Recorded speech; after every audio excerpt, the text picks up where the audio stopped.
ఇవాళ సాధకుల కోసం, సామాన్య ప్రజల కోసం అందరూ చేసుకునే విధంగా ఒక అద్భుతమైనటువంటి మోహిని శాబర మంత్రాన్ని మీ అందరూ హితం కోసం ఇస్తున్నాను. అందరూ ట్రై చెయ్యండి.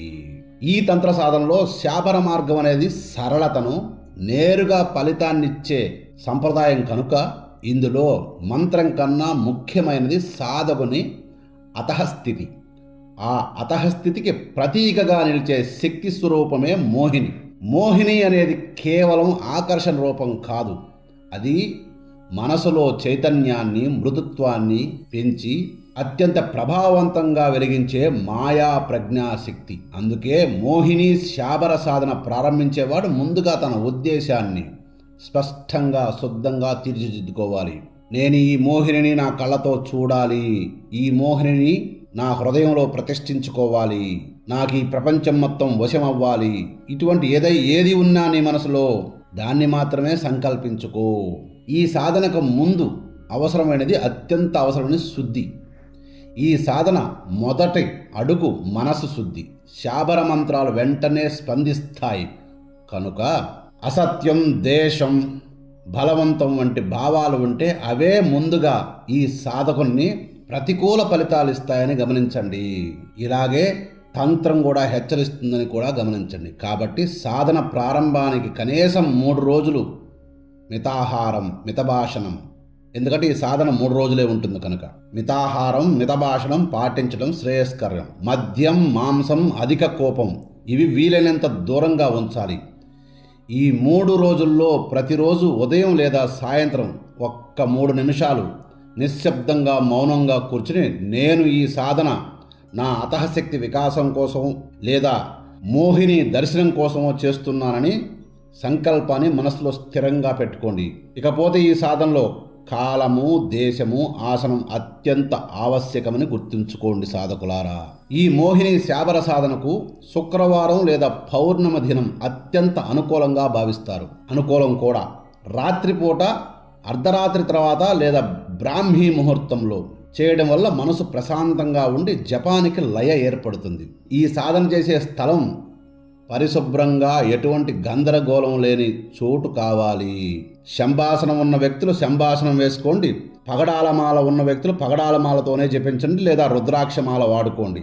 శంభాసనం లేని వ్యక్తులు నేలపై తెల్లని బట్టపరిచి దానిపై కూర్చోవాలి. ఆసనం స్థిరంగా ఉంచాలి. వెన్నెముక నిటారుగా ఉండాలి. శ్వాస సాఫీగా ప్రవహించేలా చూసుకోవడం చాలా ముఖ్యం. ఇకపోతే ఈ సాధనలో దీపం, పుష్పం, దృశ్య కల్పన, ఆ రూపాన్ని ఊహించడం. ఈ సాధన ప్రారంభానికి ముందు ఎక్కడైనా సరే, నీ ఇంట్లో అయినా పర్లేదు, ఎక్కడైనా పర్లేదు, నెయ్యి దీపాన్ని వెలిగించాలి. దీపం కేవలం వెలుగు కాదని గమనించండి, అది సాక్షి దీపం. దీపం ముందు తెల్లని గులాబీలు లేదా మామూలు గులాబీ పూలు ఉంచడం ద్వారా మృదుత్వం, సౌమ్యతకి ఆహ్వానించినట్టు అవుతుంది. ఆపై కళ్ళు మూసుకొని మోహిని రూపాన్ని ఊహించాలి. ఇక్కడ ఈ తమ్నెయిల్లో ఇస్తాను రూపాన్ని, నేను ఆ రూపాన్నే ఊహించండి. ఆ రూపం ఎవరైనా చిత్రకారుడు గీసినట్టు ఉండాల్సిన అవసరం లేదు. మీకు సహజంగా అనిపించే సౌందర్యం, శాంతి, ఆకర్షణ అవి అన్నీ కలిసి ఒక ప్రకాశవంతమైన రూపంగా ఊహించడమే సరిపోతుంది అని గమనించండి సాధకులారా. ఇకపోతే మంత్ర జప విధానం. ఇక్కడ మంత్రం చెబుతున్నాను, సావధానంగా వినండి. ఓం నమో మోహిని మాతే, సర్వలోక మోహిని స్వరూపిణి, భాం భాం భాం ఫట్ ఫట్ త్రిలోక్యే మోహన్ కారిణి, జేన్ దృష్టి పాడే, సేన్ చిత్తా బందే, జేన్ నామాలే, సేన్ మమ వసే, మోర్ వాక్యే ఆకర్ష్ కర్, మోర్ ముఖ్యే మాధుర్య భర్, శత్రునాశ కర్, మిత్ర ఉద్ధి కర్, భాం పట్ స్వాహ, మోహిని సిద్ధి కర్. ఈ మంత్రాన్ని రోజుకు 108 సార్లు, ఈ సాధన 11 రోజులు ఖచ్చితంగా చేయాల్సిందే. ఇప్పుడు ఈ మంత్రాన్ని మెల్లగా, స్పష్టంగా జపించడం నేర్చుకోండి. శాబర మంత్రాల్లో ఉచ్చారణ కన్నా భావన ప్రధానం. ప్రతి అక్షరం మన హృదయం నుంచి వెలుగుతున్నట్లుగా అనుభూతి కలగాలి. మొదటి 11 రోజులు ప్రతిరోజు 108 సార్లు జపం. ఇలా జపం చేయడం వల్ల ఈ సాధనకి అత్యంత అనుకూలం. జపం మధ్యలో ఎటువంటి తొందర పడవద్దు. లయలో శ్వాసకు తాళం వేసుకుంటూ జపించాలి. అంటే నీ శ్వాసతో అనుసంధానం చేసి ఈ మంత్రం జపించాలని అర్థం. మంత్రం పూర్తయ్యాక వెంటనే లేచిపోవద్దు. కనీసం 8 నిమిషాలు నిశ్శబ్దంగా కళ్ళు మూర్చుకొని కూర్చోండి. లోపల ఏర్పడిన ప్రశాంతతని గమనించాలి. అలా గమనించిన సాధకుడికే ఈ మోహిని తత్వం పట్టుబడుతుంది. ఈ సాధనలో ఆహారం, నడవడిక చాలా ముఖ్యం. ఈ సాధనా కాలంలో ఆహారం తేలిగ్గా ఉండాలి. పాలు, పళ్ళు, శాకాహారం శ్రేయస్కరం. సాధనా కాలంలో అనవసర వాదనలు, అబద్ధాలు, ఇతరులు మనసును గాయపరిచే మాటలు ఆపాలి కూడా. ఎందుకంటే మోహిని శక్తి మాధుర్యం ద్వారా పనిచేస్తుంది, కాఠిన్యత్వం ద్వారా కాదు. మీరు రోజువారీ జీవితంలో ఎంత మృదువుగా ఉంటే సాధన అంత లోతుగా మారుతుందని గమనించండి. ఈ సాధన సరిగ్గా కొనసాగితే కొన్ని సహజ లక్షణాలు కనిపిస్తాయి. మాటల్లో స్వాభావిక ప్రభావం పెరుగుతుంది. ఇతరులతో సంభాషణ సులభమవుతుంది. మనసుల్లో ఉన్న అనవసర భయాలు తగ్గుతాయి. అద్దంలో చూసినప్పుడు ఒక ప్రత్యేకమైన ఆత్మవిశ్వాసం నీ ముఖంలో కొట్టొచ్చినట్టు కనిపిస్తుంది. ఇది అహంకారం కాదు, అంతర్గత స్థిరత్వం. ఇవన్నీ సూక్ష్మ ఫలితాలు. వీటిని ప్రదర్శనగా భావించకూడదు, నిశ్శబ్దంగా స్వీకరించాలి. ఇది మొదటగా వచ్చే లక్షణాలు మాత్రమే గమనించండి. ఈ సాధన యొక్క మూలధర్మం బలవంతంగా కాదు, ఆకర్షణ.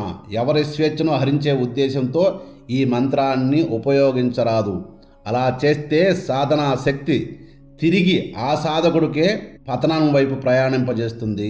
తంత్ర సంప్రదాయం స్పష్టంగా చెబుతుంది. కాబట్టి ఈ సాధన స్వీయ వికాసం కోసం, ఆ శక్తిని నువ్వే చూడాలనే ఆతృత కోసం మాత్రమే చెయ్యి. గౌరవం, సౌహార్దం కోసం మాత్రమే ఉపయోగించాలి. ఈ మోహిని బెంగాల శాభర మంత్ర సాధన అనేది బయట కనిపించే అద్భుతాల కన్నా లోపల జరిగే మౌనం ప్రమాణం. దీపం వెలుగల అది నెమ్మదిగా కానీ నిరంతరం మన జీవితాన్ని ప్రకాశింపజేస్తుంది. ఓర్పు, శ్రద్ధ, శుద్ధి ఈ 3 కలిపితే మోహిని శక్తి సాధకునిలో సహజంగా వికసిస్తుంది, సహజంగా కనిపిస్తుంది సాధకుడికి. గుర్తుంచుకోండి, ఈ సాధన మొట్టమొదటగా శరీరంలో మార్పు తీసుకొస్తుంది. ఎందుకంటే ఏ శక్తినైనా నువ్వు చూడాలంటే నువ్వు శుద్ధంగా ఉండాలి. కనుక ఈ సాధన ద్వారా మొట్టమొదటిగా మారేది నీ శరీర, నీ వాక్కు, నీ ఆర్థిక స్థితి. ఆ తర్వాత మాత్రమే ఆ మోహిని అద్భుత సౌందర్య రాశి నీ దర్పణంలో కనిపిస్తుంది. నీ మనోపలకం మీద కాదు, నీ మాంసనేత్రాలకు కనిపిస్తుంది. ఇవన్నీ జరిగిన తర్వాత గుర్తుపెట్టుకోండి సాధకులారా. కనుక ఇక్కడ ఇచ్చిన మంత్రాన్ని స్థిరంగా 11 రోజులు ప్రతిరోజు 108 సార్లు జపించడం చాలా ఉత్తమమైన విషయం అని గమనించండి. ఇక్కడ చెప్పిన నియమాలు తప్పకుండా పాటించిన వాళ్ళకే మోహిని దర్శనమవుతుంది, మోహిని రక్షిస్తుంది. మోహిని నిన్ను నిజంగా నువ్వు అంత గొప్ప సాధన చేసిన వ్యక్తివైతే మోహిని నిన్ను ఎప్పటికీ వదిలిపెట్టి వెళ్ళదని గ్రహించు సాధకుడా. కనుక ఇక్కడ ఇచ్చిన మంత్రాన్ని, ఇచ్చిన నియమాల్ని యథాతథంగా పాటించి చేసుకొని నిరూపణ చూసుకో. సర్వే జనా సుఖినో భవంతు.